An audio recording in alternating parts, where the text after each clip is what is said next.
Saludos, gracias por permitirnos entrar a sus hogares con este su programa Verdades al Aire, que como siempre, cada sábado intenta llevar asuntos relacionados con temas de interés colectivo, de interés general. Hoy tenemos como invitado especial al Procurador General de la República, Jean Alain Rodríguez Sánchez, con quien vamos a hablar sobre diferentes temas. Pero antes, vamos a hacer una breve reseña sobre este interesante hombre del país. Jean Alain Rodríguez Sánchez nació en Santo Domingo el 10 de mayo del año 1975. Es abogado y político.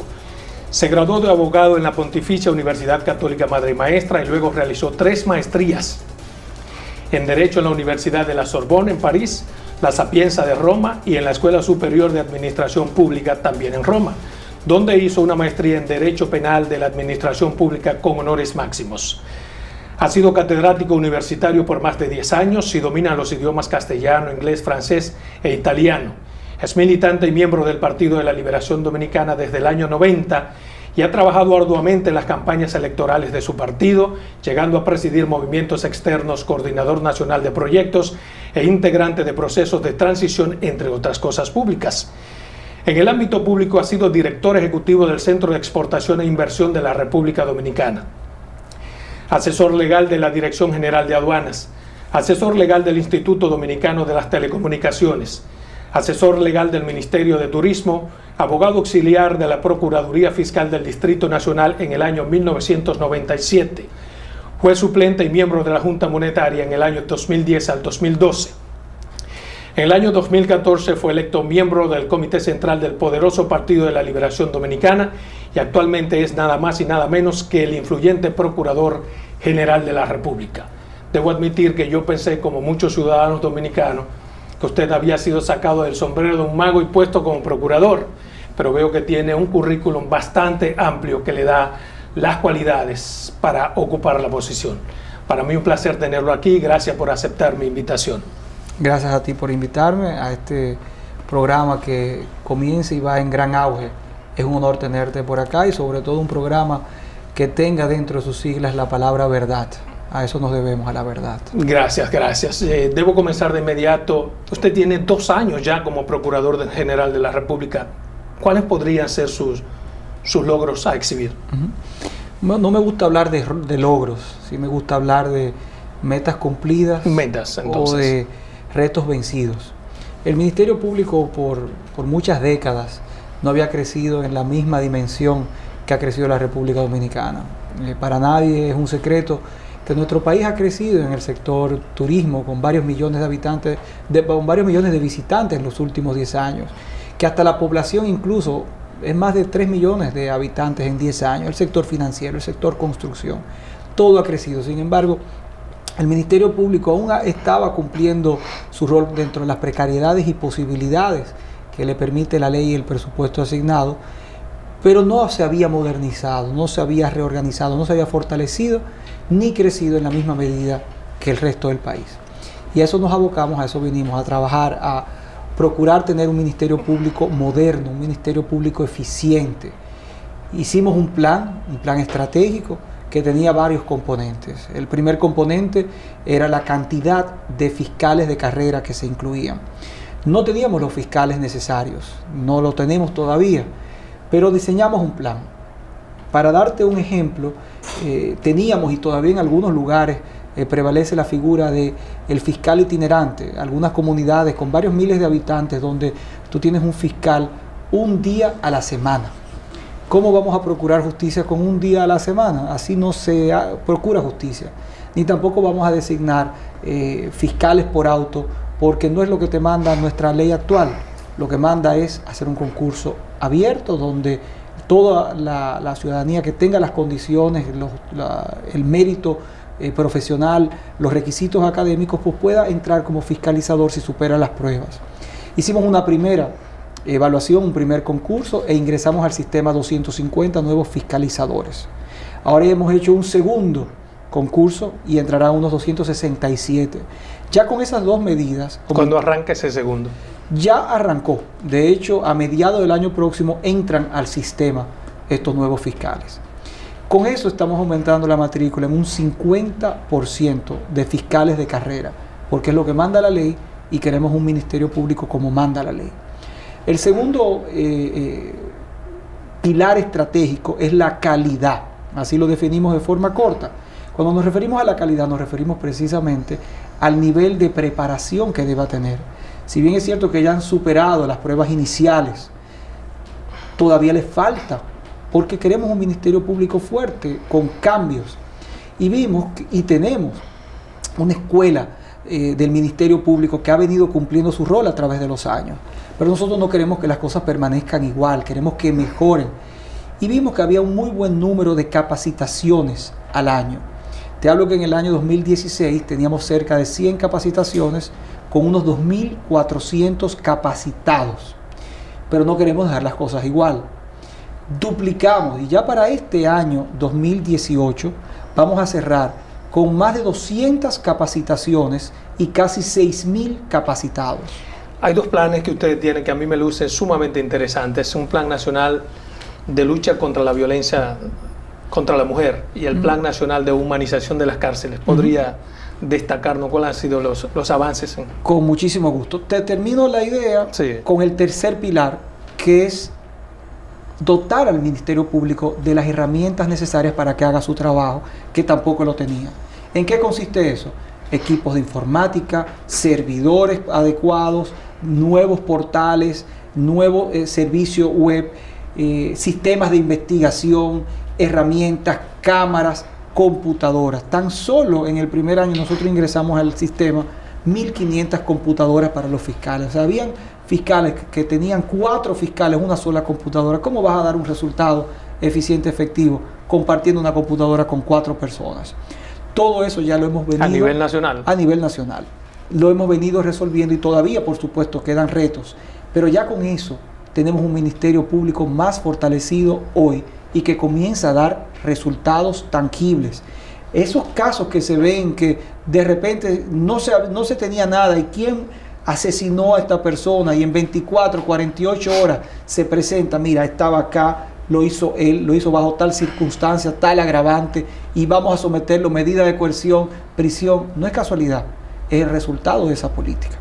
Como parte de esa política, pues entonces, y ahí contesto de manera específica lo que me comentabas, pues nos dijimos también, tenemos un mandato por ley que lo establece tanto la Constitución, pero de forma muy específica la Ley Orgánica del Ministerio Público, en los artículos 30-6, así como en el artículo 7, donde mandan al Procurador General de la República a diseñar, a coordinar y a ejecutar la política de prevención de la criminalidad del Estado en cooperación con otras instituciones. Allí vimos que, y es parte de la reestructuración interna, que no teníamos un departamento de estadística en la Procuraduría, una dirección. Habían diversos departamentos, pero no una dirección como tal. Creamos una dirección. Hoy en día sabemos dónde, cómo y qué sucede. Se digitan, se tabulan. De hecho, son datos públicos que lo podemos publicar y lo tenemos en nuestro portal. ¿Para qué estas estadísticas? Si tú quieres evitar el crimen, no es solamente persiguiéndolo, es mejor evitarlo, prevenirlo. Entonces, como nos manda la ley, ahora estamos previniendo. Creamos una dirección de estadísticas y creamos una dirección de prevención. Tenemos los números y ahora creamos la política. El primer proyecto que hicimos para prevenir la criminalidad fue precisamente el proyecto para prevenir la violencia de género. Y ahí vinimos entonces con un plan nacional contra la violencia de género. ¿Ese plan ha tenido algún resultado positivo? Sí. ¿Qué tan positivos? Ha tenido resultados muy positivos en varias formas. La primera es que hablemos del tema. Nuestro principal objetivo era generar conciencia en la ciudadanía de que nuestro país, aun siendo un país de gente muy buena, el mejor país del mundo para mí y para todos los que vivimos, y este es nuestro país y queremos hacer de este país el país más seguro también. ¿Cómo es posible que un país de gente buena esté exhibiendo números que no van de acuerdo a la condición humana propia del dominicano? Y es que tenemos unos números que no son admirables, no son buenos en violencia de género. Pero ese plan, ¿cómo ha logrado reducir la cantidad de mujeres afectadas, mujeres muertas? El plan tiene 22 acciones concretas, llamadas a prevenir, a fomentar la denuncia y también a la recapacitación del imputado y de la víctima también. Ese plan, con esas 22 medidas que son bastante amplias, hoy en día, si analizamos los 12 meses desde el lanzamiento del plan en noviembre del año pasado hasta octubre de este año, comparado con el mismo periodo del año anterior, nos da un 18% menos de feminicidios. Esos son 19 vidas salvadas que hoy pueden contar la historia y pueden unirse a estos esfuerzos. Sin embargo, hay algo que se debe tomar en cuenta en ese plan, lo dicen algunos sectores feministas del país, es que el 60% de esas mujeres muertas habían ido por ante la justicia a buscar protección y no se les dio. ¿Ustedes no sienten que no cumplieron con su papel o que hay que fortalecer ese ángulo? Nosotros lo hemos tomado de otra forma. En realidad es el 20% nunca había colocado una denuncia. Es decir, que el 80% de los feminicidios el 80% nunca había colocado una denuncia. Y un 20% me está diciendo que no es cierto que el 60% de esas mujeres habían buscado protección. Un 20%. Pero no basta solamente con el buscar la protección. Tú tienes que mejorar el servicio. Tienes que mejorar el canal de las denuncias. Y eso forma parte del plan. Primero, fomentar la denuncia. Y para fomentar la denuncia, hemos hecho un sinnúmero de campañas, que dicho sea de paso, la campaña es una de las 22 acciones. Esto no es un plan de campaña. Solo una de 22 son las campañas.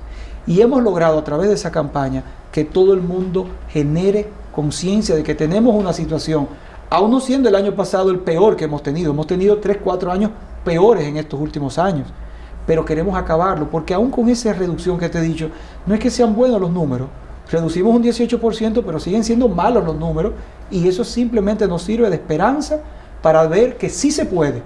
¿Y cómo lo vamos a mejorar? ¿Qué más falta para seguir teniendo logros positivos en ese sentido? Lo primero es que es una responsabilidad de todos, donde nosotros estamos asumiendo nuestro rol con esas 22 acciones que han incluido, en manera simple, hemos incorporado más de 300 empleados a trabajar directamente 24 horas con el tema de violencia de género, que habían 14 provincias en nuestro país que no tenían una unidad para luchar contra la violencia de género, 14 provincias, y en menos de un año ya nosotros hemos inaugurado 5 unidades, solamente nos quedan 9 provincias por completar y esperamos completarlas en el año próximo. Bien, interesante lo que ha dicho, pero tenemos que hacer una pausa comercial, regresamos en breve.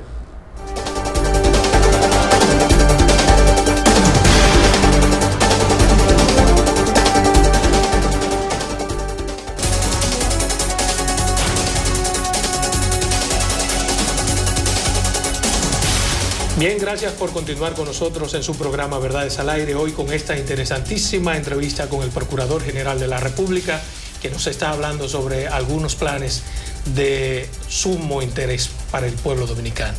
Usted decía sobre el plan. Pues continuando con el Plan Nacional contra la Violencia de Género, son 22 acciones, algunas ya te las definía y te completo la idea. El plan ha incluido también un amplio proceso de capacitación de todo el personal que trabaja en la lucha contra la violencia de género.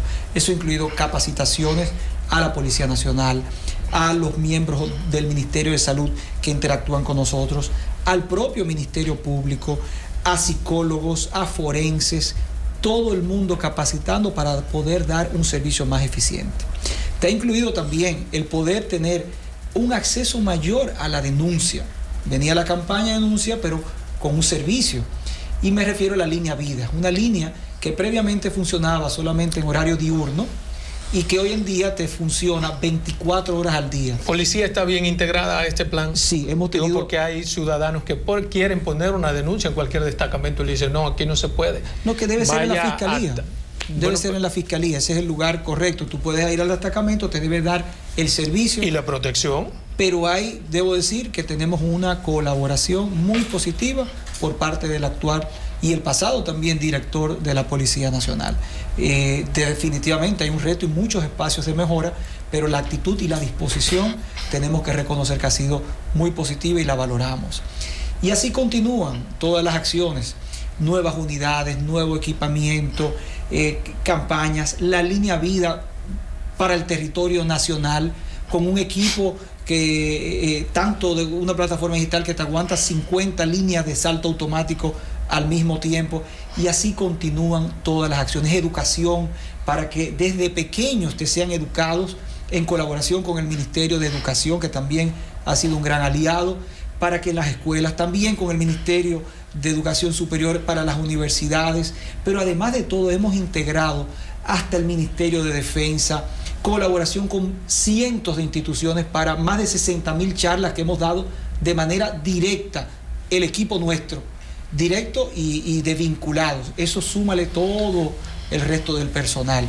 Es decir, es un gran movimiento que se ha hecho en torno a combatir este mal que es un mal cultural que existe en nuestra sociedad. Aprovechando el momento para decirte a ti y a todo el que nos escucha que se fomente la denuncia, que sean solidarios con las víctimas y que nunca retiren una querella, porque eso debilita un expediente y deja a una persona que pudiera quedar en libertad a pesar de que nosotros continuamos la acción pública, pero no lo debilita. Y además esa persona mañana vuelve y lo repite y vuelve y lo repite y puede terminar en una desgracia. Sobre el Plan Nacional Penitenciario, de humanización penitenciaria, 170 millones de dólares para esos aprestos, ¿cómo van? Vamos bien, y es un plan que me enorgullece poder resolver una situación de penoso estado y derechos humanos sobre nuestros internos. La Constitución de la República Dominicana te establece de forma clara cuáles son las sanciones que debe establecer nuestro Código Penal y te habla siempre de un derecho y un respeto a los derechos humanos. Por muchas décadas nosotros hemos presentado un hacinamiento inhumano en nuestras cárceles, sobre todo del viejo modelo, como le llamamos. Y eso no puede continuar. Son décadas y décadas y décadas donde tú tienes una cárcel como La Victoria, que tiene una capacidad de 1.200 personas ampliada y que alberga hoy en día cerca de 1.800 internos. Ninguna política penitenciaria puede ser eficiente con un hacinamiento de esa forma. ¿Ese plan será a nivel nacional o solamente las 3 principales cárceles? No, el plan es a nivel nacional, es un plan de humanización de todo el sistema penitenciario con 2 grandes componentes. El primer componente es la revisión de todos los protocolos para lograr unificar en un solo modelo humano orientado hacia la reinserción del privado de libertad al 100% de nuestras cárceles de forma paulativa. El segundo componente es infraestructura, donde se construirán todas las posiciones necesarias en infraestructura para que el déficit que tenemos ahora mismo, que es de casi 12.000 posiciones, sea cubierto y se acabe de una vez por todas el hacinamiento.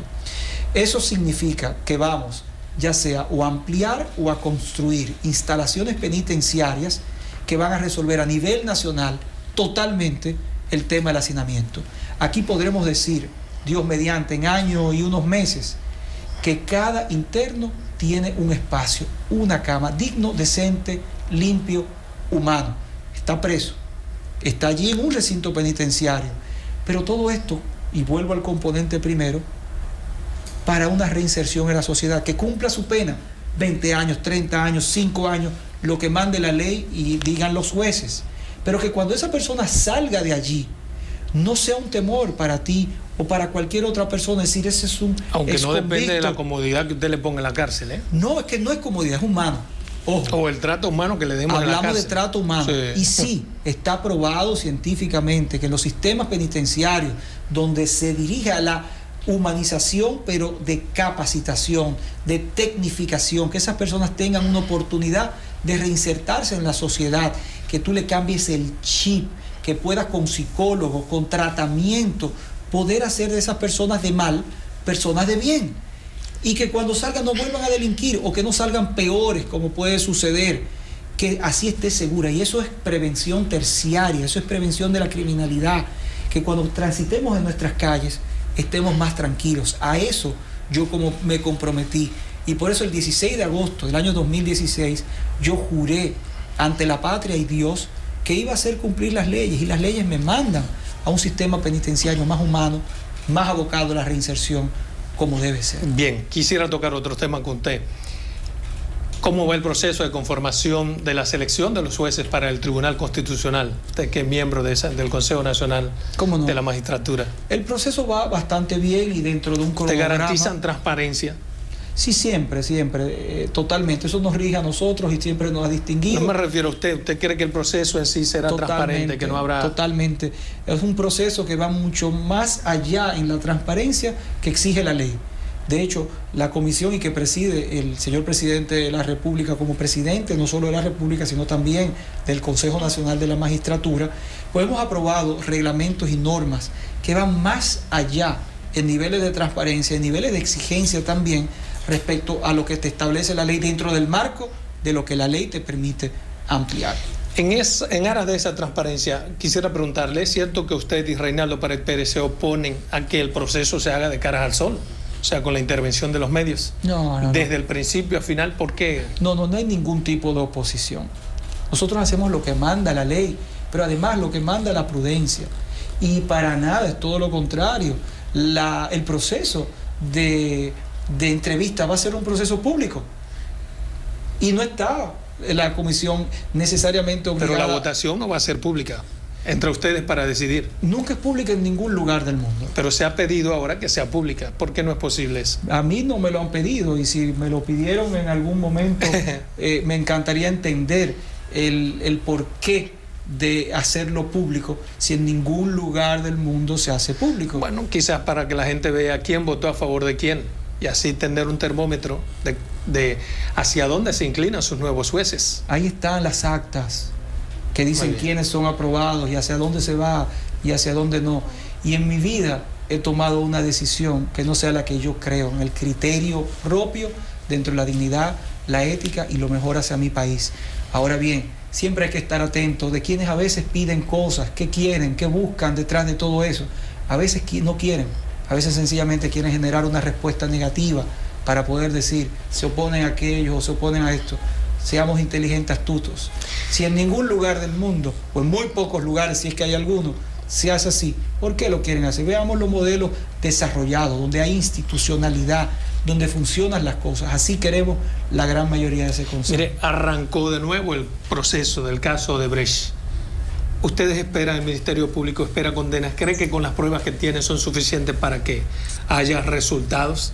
Nosotros estamos convencidos de que si esas pruebas son valoradas de forma objetiva, debe de haber condenas. Nosotros respetamos al Poder Judicial, son los jueces quienes toman la decisión. Ahora nosotros cumplimos con nuestro trabajo y le hemos prometido desde el primer día a toda la ciudadanía, y así lo hemos cumplido, que nosotros vamos a trabajar, no importa quién, y así lo hemos hecho. Allí hay miembros de todos los partidos sometidos, gente que yo incluso conozco, y yo no tengo que ver con que lo conozco, no, si violó la ley, violó la ley, y hay que someterlo a la justicia, como lo hemos hecho. Pero aparte de las pruebas de Brasil, ¿hay otras pruebas que puedan sustentar? Desde luego, nosotros tuvimos más de un año prácticamente preparando. Le hago la pregunta y perdóneme, sí, porque hay sectores que comienzan a decir que con esas pruebas de Brasil será imposible que haya una condena para algunos de los imputados. ¿Ustedes garantizan que hay pruebas suficientes para ello? Hay 1.700 pruebas en ese expediente. Muchas de ellas ciertamente vinieron de Brasil. Y sorprende, y qué bueno que haces esa pregunta, de que muchas veces dicen, pero aquí falta gente. Pero allí falta gente. Sin embargo, todos los nombres, absolutamente todos los nombres que vinieron de Brasil fueron investigados y fueron sometidos a la justicia. Todos. Por eso venía aquella frase que sacaban de contexto de que están todos los que son todos los que están. Era en los documentos de Brasil. Pero usted está consciente que hay una parte, perdóneme, de la sociedad que todavía no cree que muchas de esas personas que fueron sacadas, sobre todo los del PLD, no deben estar incluidos ahí, a raíz de que tuvieron un papel protagónico, sí, digamos Reinaldo Pared, digamos el síndico de Santiago, que dirigieron las cámaras. Entonces hay otros que no dirigieron tanto y sí están. Es que el hecho de que una persona ocupe una posición u otra no significa que era un delincuente.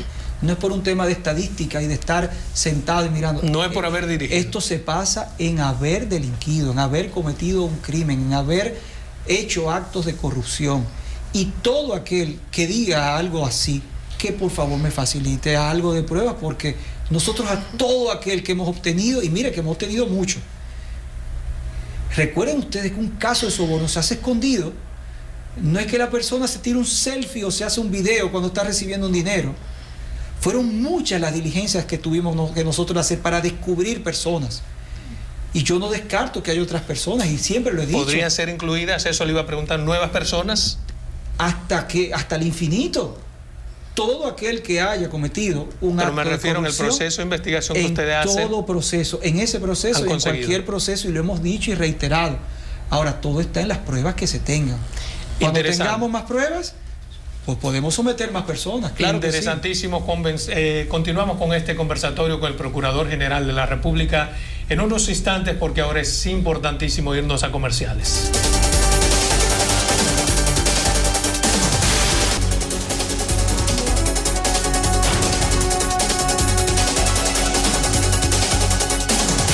Bien, continuamos con su programa Verdades al Aire con el Procurador General de la República.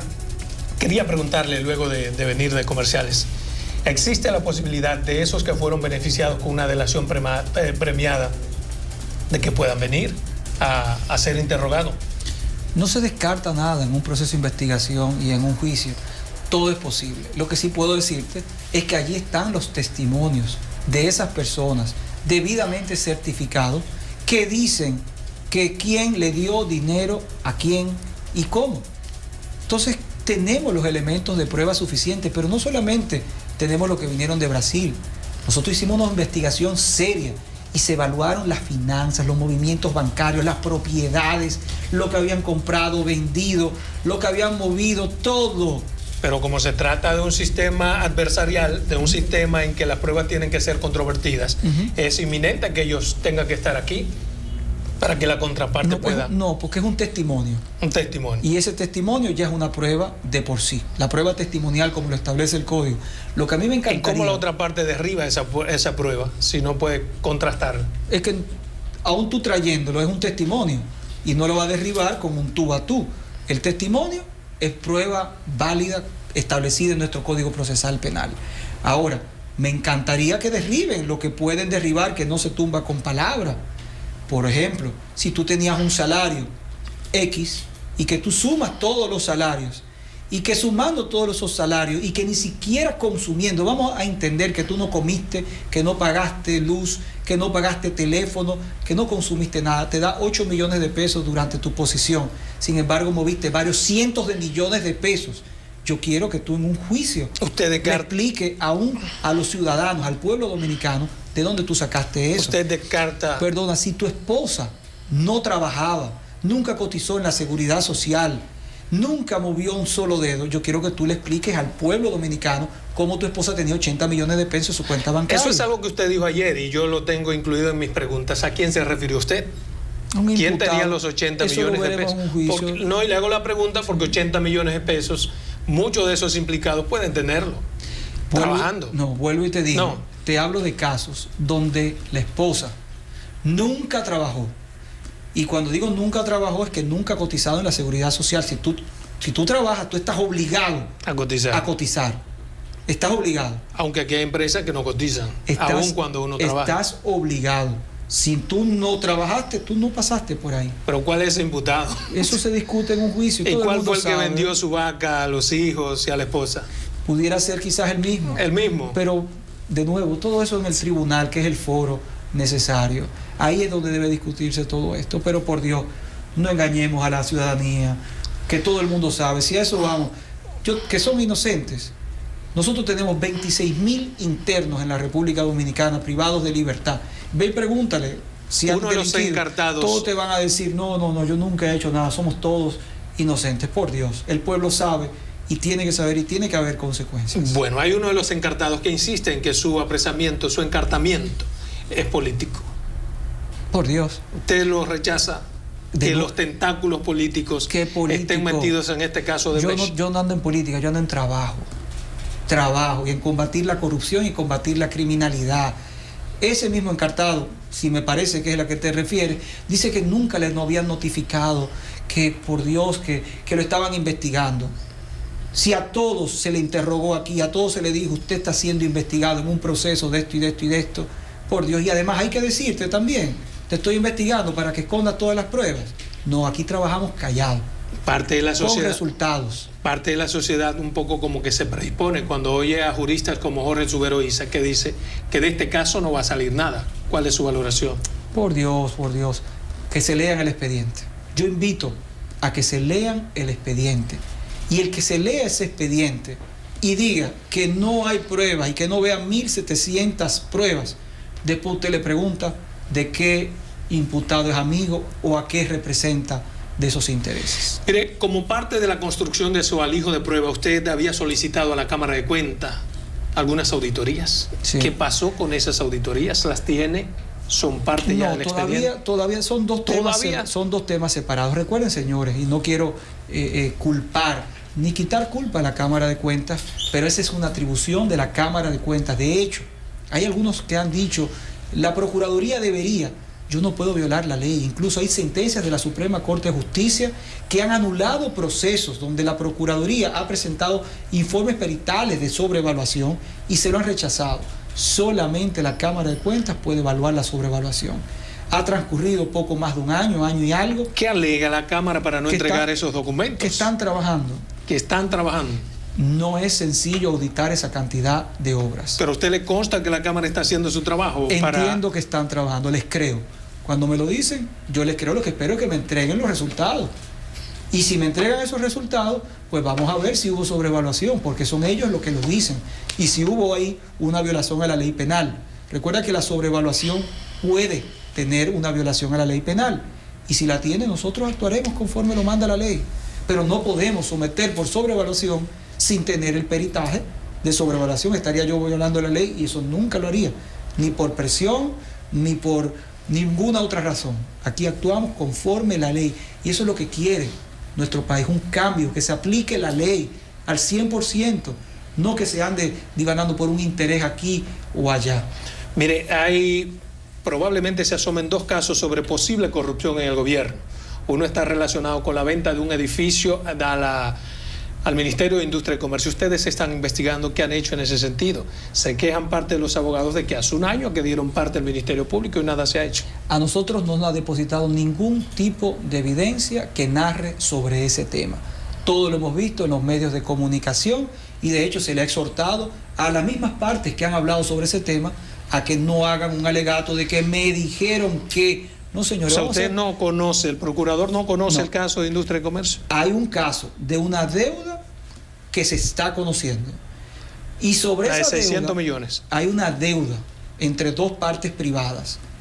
Y una de esas personas ha dicho de forma pública que ahí hubo un manejo. Pero con eso no se hace nada. Usted tiene que decir. Sustentar.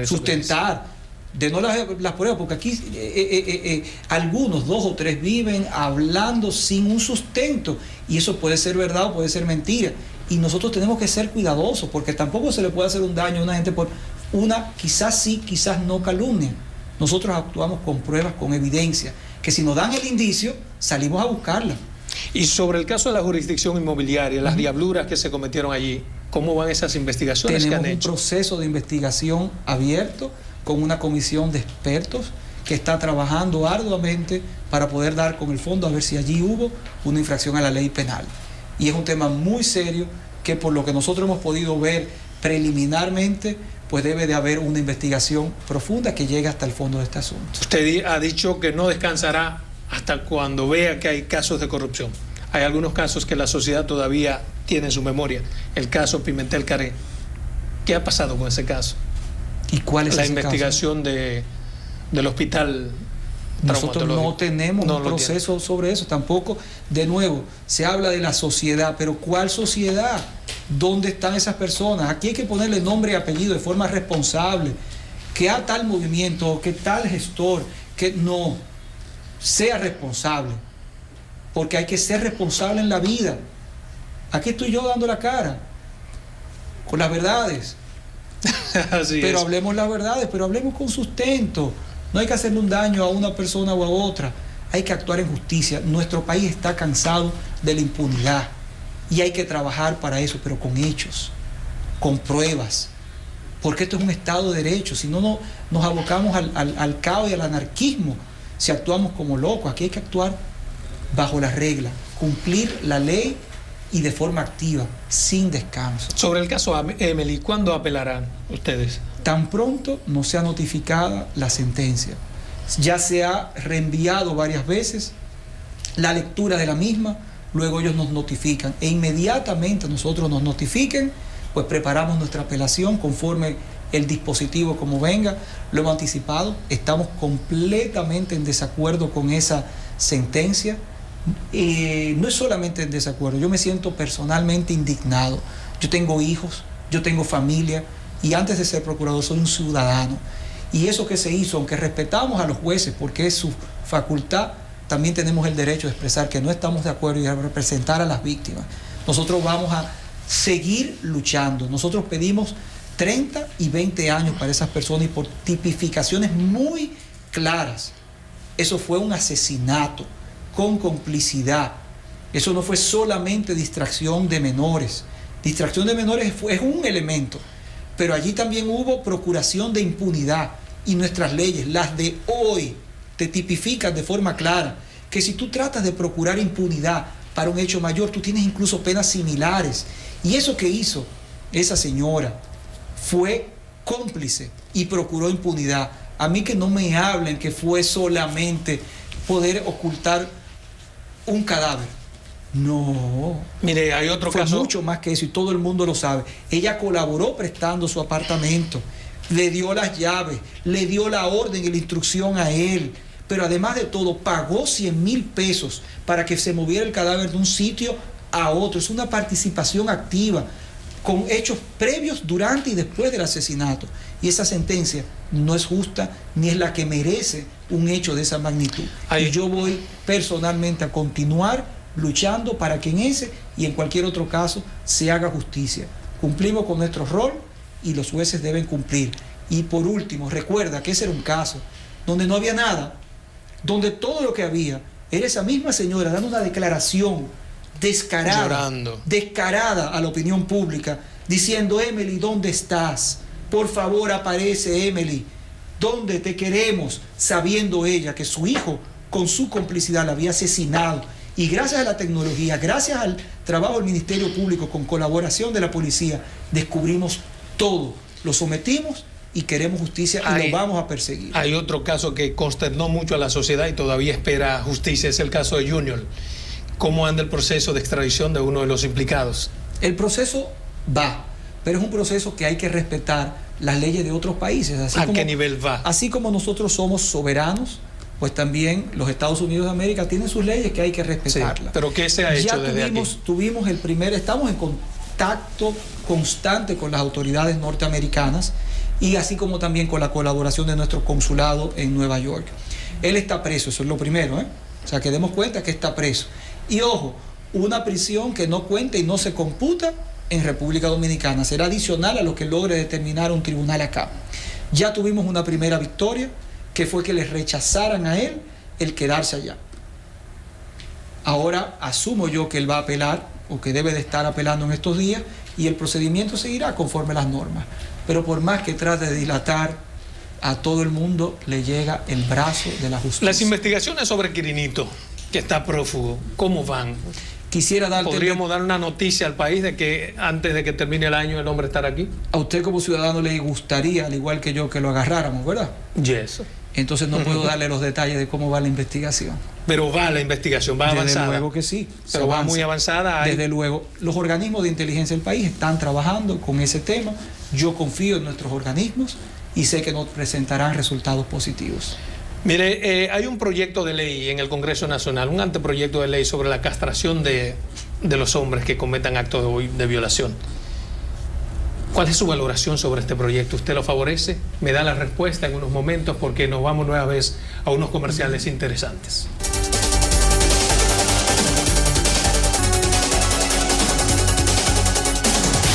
Continuamos en su programa Verdades al Aire con el Procurador General de la República, Jean Alain Rodríguez Sánchez, que nos está dando una interesantísima entrevista. Antes de irnos a comerciales, le preguntamos su valoración sobre un anteproyecto de ley que busca castración para los violadores.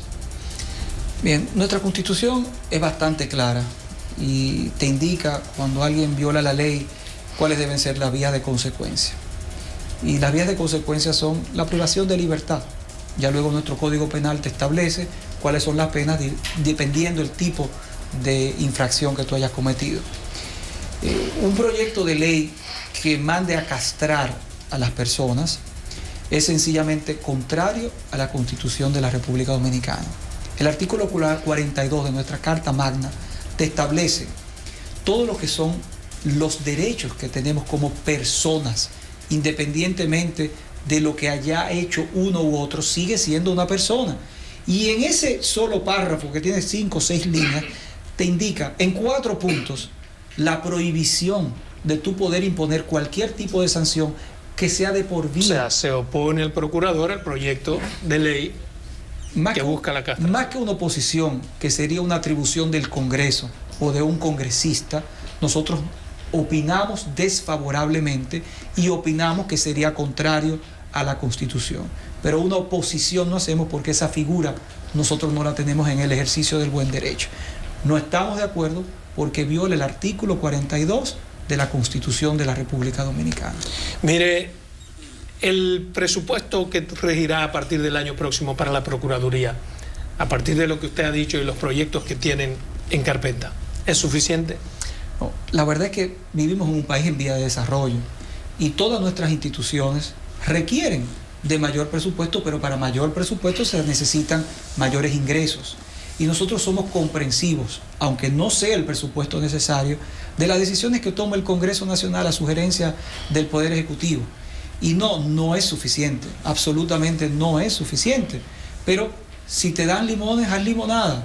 Aquí no estamos para estar llorando y no voy a poder hacer esto, no. Si nos dan, hacemos más. Pero si no nos dan los fondos suficientes, seremos creativos, economizaremos y buscaremos la forma de ser eficientes como lo hemos venido haciendo. En ese proyecto de eficiencia que tienen ustedes de manejar con buen rigor lo que tiene sobre sus manos, ¿no está contemplada la posibilidad de que haya un aumento para los defensores públicos que lo han estado demandando durante mucho tiempo? Recuerda que los defensores aumento públicos, de salario. Los defensores públicos pertenecen al Poder Judicial. Sí, son Poder ellos Judicial. Que se ocupan. Ya esa parte la maneja la Suprema Corte. En el caso nuestro, ya nosotros lo primero que hicimos acá, o en los primeros meses, y gracias a esa economía que hicimos, y a un apoyo del Poder Ejecutivo, que también reconocemos y agradecemos, fue corregir las distorsiones salariales. Tú no puedes esperar que un personal desmotivado pues te pueda dar el mismo nivel de rendimiento que un personal motivado. Y allí corregimos. ¿Cómo? Por ejemplo, habían abogados que haciendo el mismo trabajo que otros, con la misma capacidad, con la misma preparación, uno ganaba 8,000 pesos, otro 23.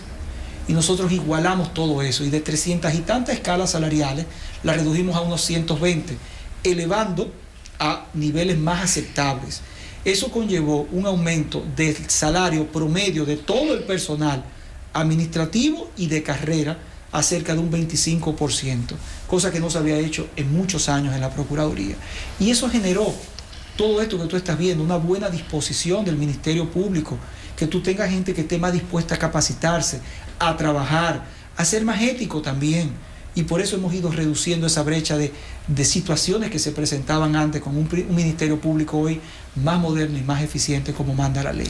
Según datos que nos llegan, ¿es cierto que usted podría aspirar a ser presidente de la Suprema Corte de Justicia y que ya habría personas que le estén apoyando? De nuevo, siempre dicen, yo no ando aspirando a nada. Yo estoy trabajando en la posición en la que yo me juramenté el 16 de agosto del 2016, por el tiempo que esté aquí, dedicado a esto en cuerpo y alma. No aspiro a ninguna posición dentro de las altas cortes por el momento. Hay algo que nunca se descarta en la vida, yo no descarto nada. Pero yo ahora, hoy y aquí, lo que estoy es en trabajo. ¿En términos políticos no alberga alguna aspiración tampoco? De nuevo la misma respuesta, yo estoy en trabajo. Cuando yo termine esta posición, hablamos de otros temas, pero uno no puede estar pensando en otras cosas que no sea tu trabajo. Dedícate al trabajo. Y ahí es donde tenemos que enfocarnos todos, en solucionar lo que esa oportunidad que me ha dado Dios de yo poder hacer algo para la sociedad, poder servir. Eso es un honor, tú poder servir al pueblo, tú poder, y no hay cosa más linda y que me dé más satisfacción que yo ver que junto a mi equipo tomamos medidas y que con eso se salven vidas, que con eso se salve la integridad de un ciudadano, que con eso tú puedas marcar la diferencia y dejar una institución, como lo hemos venido haciendo en cada institución que vamos, transformada, moderna, más proactiva, generando empleos donde estábamos antes y ahora pudiendo mejorar el sistema de justicia y brindándole un poco más de seguridad a los ciudadanos. Mire, a pesar de esa fuerte lucha suya contra la corrupción o de la Procuraduría, porque es un conjunto de hombres, no es usted solo, según datos, 73% de la población dice que la delincuencia y la criminalidad sigue siendo un factor que azota a todos. ¿Cuál es su valoración sobre el crecimiento de este flagelo? Yo me sentiría igual que la ciudadanía. Yo soy un ciudadano antes, con familia, y eso me motiva. ¿Usted entiende que sí, que ciertamente ha ido creciendo la delincuencia y la criminalidad? Esas encuestas, que las conozco bastante bien porque me rijo y miro los números para poder corregir, para poder impulsar proyectos de mejora, reflejan la preocupación. No reflejan un aumento en la criminalidad como tal, sino en la preocupación justa que tiene el dominicano por este tema y por lo que vive alrededor. Y esa preocupación es real, yo me uno a la misma, pero me sirve de aliento para trabajar cada vez más duro y lograr que los dominicanos nos sintamos todos cada vez más seguros y más confiados en nuestro sistema de justicia. Cuando usted dice que es una simple preocupación, que no refleja la realidad, ¿usted quiere decir que no es cierto que ha aumentado la delincuencia y la criminalidad? No he dicho ni que es una simple preocupación, ni tampoco he dicho que no refleja la realidad. La palabra simple no le dije. Es una preocupación muy válida, sí, y que refleja un sentimiento real. Ahora, todo depende, cuando tú hablas de criminalidad, de un sinnúmero de factores y un sinnúmero de tipos criminales. Hay algunos que han incrementado, hay otros que han disminuido. Por ejemplo, los homicidios como tales, y esto es numérico, han disminuido, pero hay otros tipos como el atraco, como los robos a celulares, eso ha aumentado, lamentablemente ha aumentado, y ahí es donde todos tenemos que concentrarnos, en todos esos puntos que han aumentado y que no es percepción ninguna de la sociedad, es una realidad, en atacarlos, en todos unidos, procurar la denuncia, entender también que tenemos un código procesal que llamamos el nuevo código, pero tiene más de 10 años, y que hay un tema de debido proceso y de levantamiento de evidencias. Ahí le digo yo a todo el que se acerque en nuestras capacitaciones que procuremos levantar pruebas, porque hay un debido proceso. Y no basta solamente a veces con la palabra y un testimonio solamente. Mientras más evidencia tú tengas, mejor. Los celulares, eso es maravilloso, porque a la gente ahora puede grabar. Y eso es una prueba contundente que nos ha permitido a nosotros, con grabaciones de muchos ciudadanos, poder obtener condenas. Y hacia allí nos abocamos, a poder mejorar todo lo que ha empeorado y poder mantener lo que ha mejorado. A propósito del código, ¿cuál es su valoración? Todavía no ha sido aprobado. ¿Usted cree que no hay un interés político? Porque un nuevo código, como ha sido concebido, sería una buena herramienta para la lucha que desde el Ministerio Público se lleva. Yo soy muy respetuoso de las atribuciones de otros poderes. Es una atribución del Congreso, pero tengo la facultad de opinar. Exacto, es lo que le he preguntado, es su opinión. Y sí, sobre esa opinión a mí me gustaría que viniera un nuevo Código Penal. De hecho, el proyecto que reposa allí tiene un sinnúmero de tipificaciones como la concusión, la malversación de fondos y otras tantas figuras jurídicas interesantísimas y que servirían para fortalecer nuestro sistema de justicia. Pero se opone a las 3 causales. Sobre las 3 causales, yo tengo 2 perspectivas.